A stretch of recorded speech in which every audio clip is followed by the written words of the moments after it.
तो चलिए शुरुआत करते हैं बुलेटिन की। तो उत्तर प्रदेश सरकार ने राज्य सरकार कर्मचारियों और पेंशन भोगियों के हितों में बड़ा कदम उठाया है। योगी आदित्यनाथ सरकार ने फैसला लिया है कि राज्य सरकार के कर्मचारियों और पेंशन भोगियों को उनके वेतन के हिसाब से अस्पताल में इलाज के लिए सुविधा दी जाएगी। देखिए रिपोर्ट।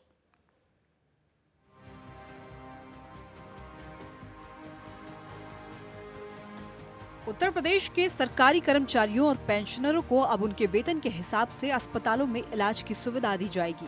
ये सुविधा प्रदेश सरकार द्वारा पंडित दीनदयाल उपाध्याय राज्य कर्मचारी कैशलेस चिकित्सा योजना के तहत शुरू की गई है। दरअसल बीजेपी ने चुनावी घोषणा पत्र में कर्मचारियों और पेंशनरों को कैशलेस इलाज की सुविधा देने का वादा किया था, जिसके तहत इस योजना की शुरुआत की गई। बता दें कि केंद्र की आयुष्मान योजना में मरीजों के लिए सिर्फ जनरल वार्ड का ही प्रावधान है, जबकि योगी सरकार की इस स्कीम में जनरल के साथ ही सेमी प्राइवेट और प्राइवेट वार्ड की भी व्यवस्था है। मुख्यमंत्री योगी आदित्यनाथ ने चुनावी वादा पूरा करते हुए कुछ दिनों पहले इस योजना का शुभारंभ किया था। इसके लिए हेल्थ कार्ड का नंबर कर्मचारी या पेंशनरों के वेतन बैंड को उसकी पात्रता के मुताबिक दिए जाएंगे, जिससे पता चलेगा कि मरीज को जनरल, सेमी प्राइवेट या प्राइवेट वार्ड में की सुविधा दी जानी है। हालांकि अभी आयुष्मान योजना के पोर्टल से इसकी कनेक्टिविटी नहीं हो सकी है। ऐसे में ऑफलाइन यानी अस्पताल से ईमेल के जरिए इलाज के सारे कागजात और फोटो मंगवाए जा रहे हैं। उनके सत्यापन के आधार पर अस्पतालों को भुगतान हो रहा है। आयुष की ताकत को दुनिया ने कोरोना कालखंड में भले ही समझाओ, लेकिन याद करिए 2014 में प्रधानमंत्री बनने के तत्काल बाद आदरणीय मोदी जी ने आयुष से जुड़े हुए इन सभी विभागों को एक साथ जोड़ करके देश को एक नए मंत्रालय के रूप में एक नई दिशा देने का काम भी किया। ये सभी चीजें बताती हैं कि ताकत हमारे पास पहले भी थी, लेकिन हमने कभी उसको उस रूप में महत्व देने का प्रयास नहीं किया। बगैर चिकित्सा व्यवस्था को उच्च कोटि को दिए हम सब सुखी नहीं रह सकते। आदरणीय मुख्यमंत्री जी के मन में लगातार इसी उद्देश्य के कारण लगातार परिवर्तन करने की और दुनिया के पैमाने पर एक ऐसा प्लेटफॉर्म खड़ा करने की योजना है जिसमें भारतवर्ष में नहीं दुनिया में इसकी चर्चा हो, उत्तर प्रदेश ही बखूबी कर सकता है। आदरणीय प्रधानमंत्री नरेंद्र मोदी जी के कुशल मार्गदर्शन में माननीय मुख्यमंत्री जी ने तय किया कि सभी जनपदों में मेडिकल कॉलेज होंगे। 2017 से पहले मात्र कुछ जनपदों में मेडिकल कॉलेज थे, चिकित्सकों की बड़ी कमी थी, लेकिन आदरणीय मुख्यमंत्री जी के कुशल नेतृत्व में विगत मात्र 5.5 वर्षों में मेडिकल कॉलेजों की संख्या दोगुनी हुई है, चाहे प्राइवेट क्षेत्र हो चाहे सरकारी क्षेत्र हो, और हमने मेडिकल स्टूडेंट्स की संख्या में भी इन्हीं मेडिकल कॉलेजों में दुगुनी करने का काम किया है। इस योजना के तहत 1 से 5 लेवल के अभ्यर्थियों को सामान्य, 6 से 9 लेवल अभ्यर्थियों को सेमी प्राइवेट और 10 से 16 लेवल तक के लाभार्थियों को निजी कमरों की सुविधा मिलेगी। इस योजना के तहत सरकारी अस्पतालों में पूरी तरह मुफ्त इलाज और अधिकृत निजी अस्पतालों में 5 लाख तक का इलाज भी शामिल है। वहीं यूपी के उप मुख्यमंत्री ब्रजेश पाठक ने कहा है कि योजना का उद्देश्य सभी कर्मचारियों और पेंशनरों को गुणवत्तापूर्ण स्वास्थ्य सुविधाएं प्रदान करना है और साथ ही उन्हें वित्तीय सहायता भी प्रदान करना है। उन्होंने आगे ये भी कहा है कि इस योजना में न केवल सरकारी अस्पतालों बल्कि निजी अस्पतालों को भी शामिल किया गया है, जो कैशलेस योजना का लाभ लेने वाले लाभार्थियों को बेहतर सुविधा प्रदान करेंगे। Desk report, network 10। तो वहीं मुजफ्फरनगर में 1 करोड़ 10 लाख की लूट का खुलासा पुलिस ने कर दिया है और 5 लुटेरों को गिरफ्तार भी किया है। हालांकि इनके अभी भी 2 साथी फरार चल रहे हैं। आरोपियों के पास से 1 करोड़ 1 लाख रुपए बरामद कर लिया गया है। इसके अलावा 2 बाइक और 2 तमंचे भी बरामद किए गए हैं। आपको बता दें कि 3 दिन पहले ही इन्होंने लूटपाट को अंजाम दिया था।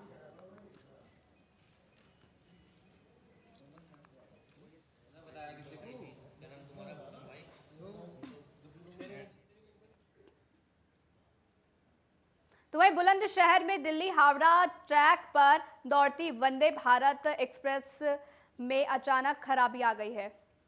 आपको बता दें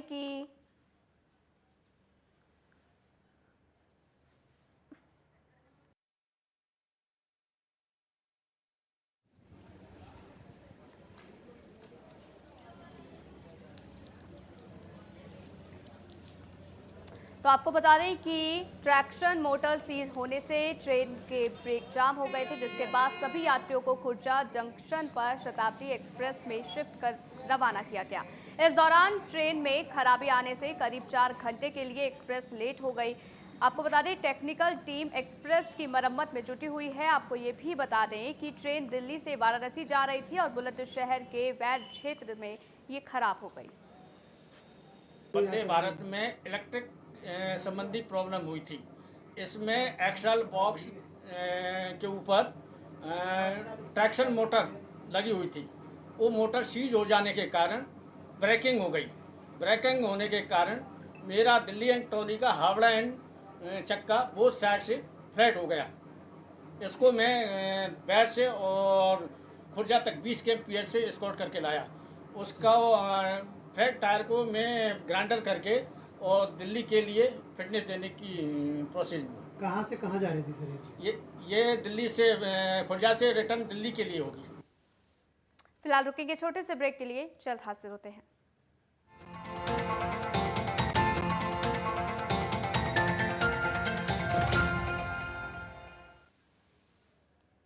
तो ब्रेक के बाद आपका स्वागत है। खबरों में आगे बढ़ेंगे। फिरोजाबाद में खाद्य विभाग की टीम के साथ मिलकर पुलिस ने नकली दूध बनाने की फैक्ट्री का खुलासा कर दिया है।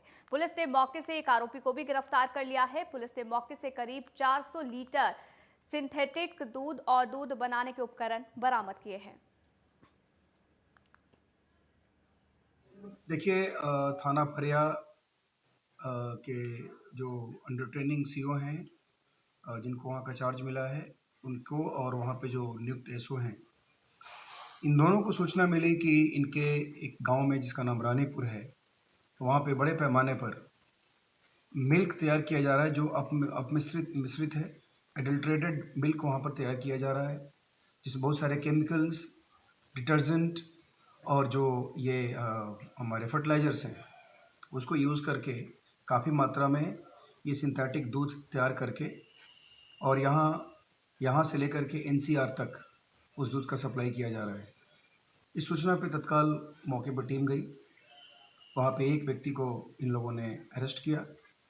इस पूरी टीम के साथ हम लोगों ने जो है कि फूड एडल्ट्रेशन रोकने वाली टीम है, उनके मेंबर्स भी लिए थे। वहीं मथुरा में एक हादसे में चाचा और भतीजे की मौत हो गई है।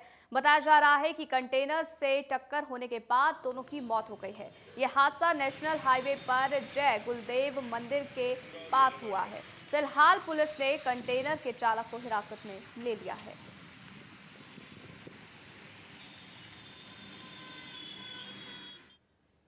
तो वहीं आगरा में लापता युवक को शमशाबाद पुलिस ने बरामद कर लिया है। आपको बता दें कि युवक दुकान पर कर्ज होने से लापता था और सर्विलांस की मदद से मथुरा वृंदावन से युवक को बरामद किया गया, जिसके बाद उसे उसके परिजनों को सौंप दिया गया। मेरी मम्मी ने रिपोर्ट लगाई थी थाने में, तो मेरे को जब पता चला तो मैं जैसे ही पुणे से आया तो उसके बाद मैंने सर से बात की थी। उनका नाम है राम प्रताप सर। तो उन्होंने बोला कि रुको मैं आपको देखते हैं हम। तो उन्होंने जैसे ही मेरे साथ में मैंने बोला कि सर मेरे को भैया चाहिए, तो उन्होंने मेरे साथ में गांव में जाके और फिर मैंने गाड़ी भी की। उन्होंने धौलपुर और राजाखेड़ा 3-4 जगह जाने के बाद फिर आए थे। उन्होंने शाम तक कुछ खाया भी नहीं था, इतनी मेहनत की थी मेरे साथ।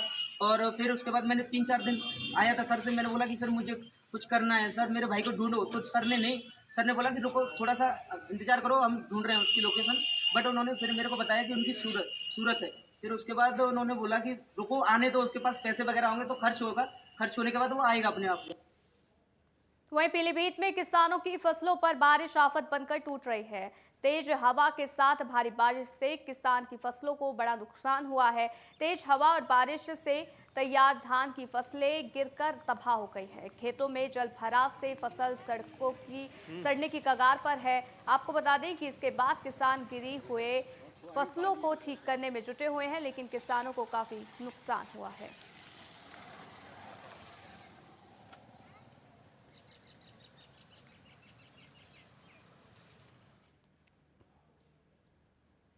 तो वहीं यूपी के रायबरेली के डलमऊ कोतवाली क्षेत्र के जहांगीराबाद गांव में उस समय एक दर्दनाक हादसा हो गया जब करंट की चपेट में एक युवक आ गया।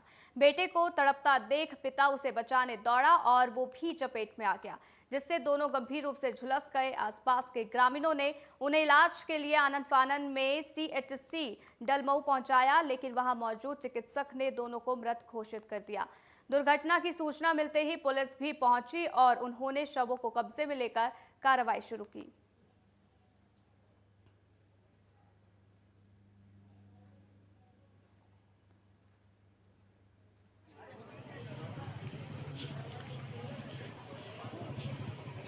तो देखिए, रायबरेली का ये पूरा मामला आपको बता रहे हैं, जहां करंट की चपेट में आने से बेटे और पिता दोनों की ही मौत हो गई है।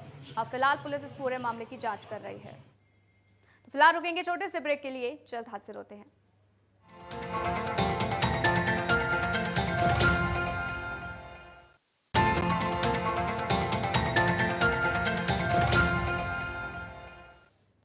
तो ब्रेक के बाद आपका स्वागत है। खबरों में आगे बढ़ेंगे। औरैया में महिला अपराधों पर लगाम लगाने के लिए पुलिस ने नई तरकीब निकाली है। आपको बता दें कि पुलिस टेलीफिल्म के माध्यम से करेगी 1090 का प्रचार। इसके लिए औरैया SP चारू निगम ने शॉर्ट फिल्म भी जारी कर दी है और ये फिल्म महिलाओं के साथ होने वाले अपराध पर जागरूकता लाने के लिए जारी की गई है।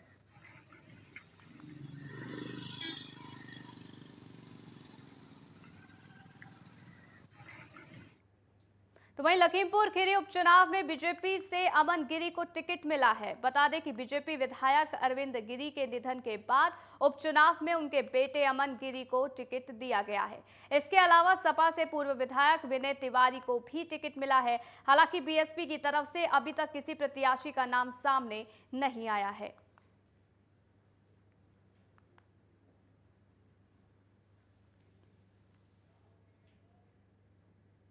उत्तर प्रदेश सरकार के मत्स्य विभाग के कैबिनेट मंत्री डॉक्टर संजय निषाद चित्रकूट पहुंचे, जहां उन्होंने राजापुर तहसील के गोस्वामी तुलसीदास जी के मंदिर में दर्शन किया। इसके बाद उन्होंने रिवर रिचिंग अभियान के तहत यमुना नदी में 60,000 मछलियों के बच्चों को भी छोड़कर अभियान की शुरुआत की। इसके साथ ही उन्होंने कस्बे में एक जनसभा को भी संबोधित किया, जहां उन्होंने मत्स्य विभाग द्वारा चलाई जा रही योजनाओं के बारे में लोगों को जागरूक किया। वहीं कैबिनेट मंत्री डॉक्टर संजय निषाद का ये कहना है कि पार्टी के कार्यकर्ताओं को 2024 के लिए इनको दुरुस्त किया जा रहा है और ये बताया जा रहा है कि तुम्हारा आरक्षण है। दुरुस्त किया जा रहा 2024 के लिए और इन्हें बताया जा रहा है भाई देखो तुम्हारा आरक्षण है, संविधान में लिखा हुआ है, लेदरमैन वाशरमैन का, फिशरमैन का। वो अपना टोपी झंडा लिया और सदन में पहुंच गए, मिल गया। तुम भी अपना टोपी झंडा उठाओ, जैसे 11 विधायक बनाए वैसे तुम आपके MP भी दिल्ली में पहुंचाओ। जिस तरीके से लेदरमैन जो हाथी और साइकिल वाले थे उन लोगों ने अपने लोगों को इकट्ठा किया, उनको मिल गया। तो मैं इन्हें ही बताने आया हूँ। दूसरा रिवर रेंचिंग का है, अपने विभाग का है और प्रधानमंत्री को धन्यवाद दूंगा कि उन्होंने मत्स्य मंत्रालय दिल्ली में उत्तर प्रदेश में अलग किया और उन्होंने पैसा देकर नदियों में जो जल जीव का स्तर है उसे मतलब सामान्य करने के लिए काम किया। ऐसे में अपने विभाग की तमाम योजनाओं की जानकारी मैंने दिया कि कैसे इन्हें ज्ञान बनाया जाए, कैसे धर्मान बनाया जाए। इसके लिए कार्यकर्ताओं को बुलाया गया था, पदाधिकारियों को बुलाया गया था कि आप सब लोग इसके बारे में जानकारी लें। तो वहीं बस्ती के बनकटी ब्लॉक का प्राथमिक स्वास्थ्य केंद्र अपनी दुर्दशा पर आंसू बहा रहा है और आज वो खुद मेंटेनेंस के अभाव में वेंटिलेटर पर है, जहां वार्ड की छत टूट कर गिर रही है। छत के टुकड़े टूट कर गिरने से भर्ती मरीजों को लेकर डॉक्टर अभी दहशत में हैं। आपको बता दें कि इस प्राथमिक स्वास्थ्य केंद्र के आसपास के दर्जनों गांव के मरीज यहां अपना इलाज कराने आते हैं। वहीं मरीज भी अब अस्पताल के जर्जर भवनों में जाने से कतराते हैं। एक डॉक्टर साहब बाल बच गए, क्योंकि जैसे ही साहब अपनी चेयर से उठे वैसे ही एक छत का टुकड़ा उनकी कुर्सी पर आ गिरा। जिलाधिकारी प्रियंका निरंजन ने अस्पताल का निरीक्षण किया है और व्यवस्थाओं की जानकारी ली, साथ ही कहा कि जल्द काम किया जाएगा। जी, अस्पताल की स्थिति बारिश में अति खराब है, गंभीर है। अभी जैसा कि ओपीडी के दौरान भी कुछ उस पर छत से कुछ जो प्लास्टर लगा था, गिर रहा है। लेकिन किसी भी हालत में हम लोग किसी तरीके से मरीज़ को देख पा रहे हैं, देख ले रहे हैं, कोई दिक्कत नहीं है। लेकिन ये है कि सूचना हम लोग डीएम मैडम भी आई थी, उन्होंने देखा था और अपने विभाग के सीएमओ साहब को भी मैंने सूचना दे दिया है।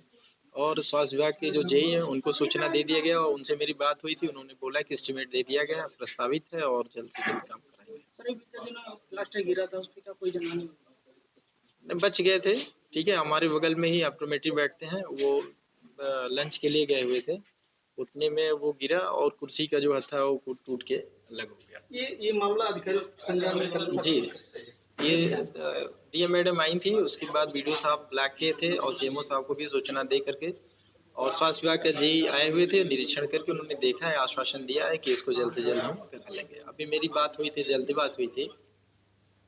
वहीं झांसी ललितपुर राजमार्ग पर डगरवाहा में आज सुबह एक रक्त रंजित अवस्था में शव मिलने और 2 लोगों के घायल होने की सूचना से क्षेत्र में सनसनी फैल गई।